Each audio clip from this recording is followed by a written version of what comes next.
The solid part of the earth is called lithosphere.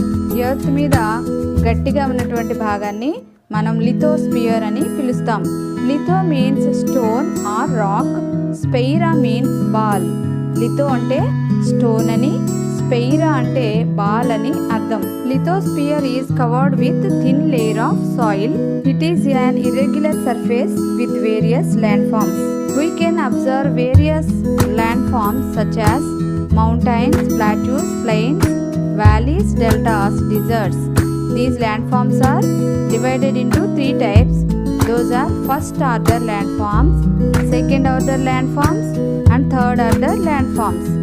World Earth Day we celebrate on April 22nd. April 22ని మనం world earth డేగా జరుపుకుంటున్నాం.